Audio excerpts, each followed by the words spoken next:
All right, it's another one of these where doing the oral poetry thing.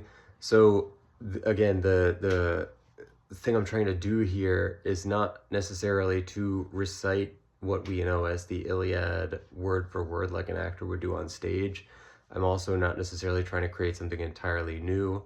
I'm upholding the ancient tradition of oral poetry, which is to say that you piece together the fragments of story that you remember with, you know, interstitial bits that make it all fit, that you come up with on the spot, and obviously phrase the story however you can remember it as well. It's entirely from memory, hence the blindfold. So, you know, let's see how it goes this time.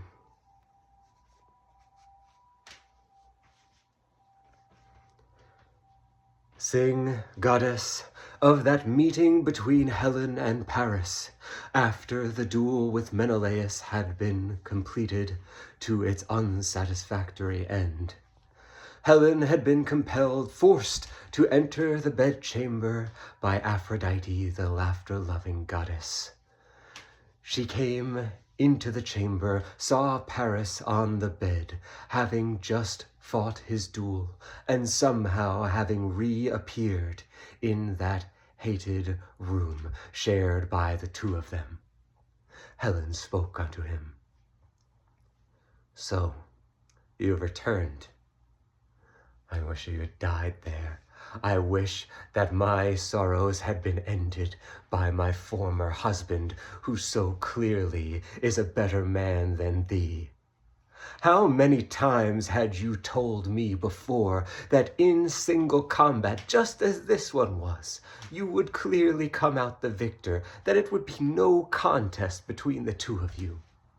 And yet, you made a sorry display on the battlefield, casting your spear, trying as best you could to fight with the sword, being choked along in your helmet until your mother, or so she treats you, saved you from the combat.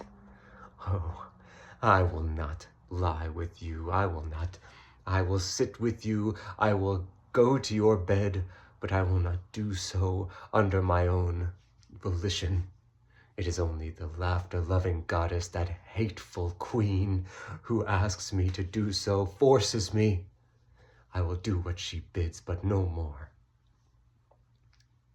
Paris responded to her, saying, I know that I am not the best of men. Those times when I had spoken to you before had been but mere wind. I am sometimes cowardly, I am sometimes weak. No man is perfect, even one who is given gifts by such a goddess as great as Aphrodite. That prowess on the battlefield comes only when I am among my men. I cannot do much in single combat, nor can I do so much in hand-to-hand fighting. Thus, I was lucky to escape the battlefield alive. I know this. But do not curse me for the gifts that Aphrodite has given me. I much know that you curse yourself for the self-same gifts. But I will go back out and fight Menelaus again, if you so ask of me. Now come, join me in the bedchamber, for not ever have I felt such a lust for you, not even when I had first taken you from fertile Sparta, when we stopped on the island out in the sea to first share a bed together. And so, not wanting to, but forced by the goddess, great and terrible, Helen had joined Paris in the bed. Meanwhile, Menelaus was ranting and raving on that plain where he had fought with Paris, throwing the helmet that had broken off in his hands among the crowd, throwing the sword shaft that had come apart when he struck Paris's helmet crest. He was searching high and low for Paris, looking wherever he could, but he had seemingly disappeared. none of the men could tell him where Paris was, and this was not for love of the man, for even those of Troy would have given him up. Such did they hate him, such did they wish for peace between the two armies. Quickly Agamemnon came forth and spoke. All of you can clearly see that Paris is the loser in this bout. We know not where he has gone, but Menelaus was clearly the superior champion among the two, and thus, as per Priam's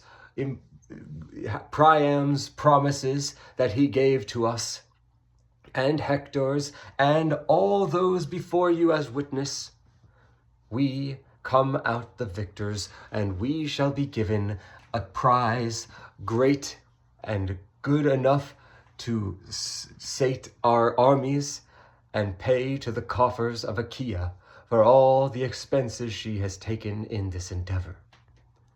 Now may we all feast and go back to our huts and our houses in Troy and Achaia, made peace with each other. And if Troy refuses to give back the woman and give back the treasure along with a great treasure above, then we shall not leave until the city is razed to the ground, not a single brick standing on any of its buildings, and its people's culture entirely wiped from the earth. What say ye, Trojans? Priam, send for Priam, a herald of some sort, to bring him out and pay these reparations to us. Thus Agamemnon demanded of the Trojans, and such would the war have ended there and then, for all knew the just cause that he spoke, and all knew the rightness of what he said. But it was not foreordained by fate, by Achilles, by Thetis, or by the great son of Kronos. All right, not so bad. Had some nice little moments in there. Another thing that I had forgotten to put in, I really skipped a lot of book 3 in this, because if you remember a couple episodes ago, I forgot to include the part where Helen joins Priam on the city walls, and I now was realizing also I had forgotten to add the part where Priam brings the sacrifice for for the, to promise that Troy would uphold its part in the deal for the duel. And so I kind of just glazed over it and said that had Agamemnon say that Priam promised this thing, but it didn't actually happen in my version of the story. That's obviously a miss on my part, and something you couldn't really fix in the same way I tried to fix the other thing. So, if going back the next time, I would try to include it. That's just the way it goes. But overall, not so bad. Again, just important to keep doing it every day. Again, this is all for my project that I'm working on, the game that I'm doing based on the Iliad.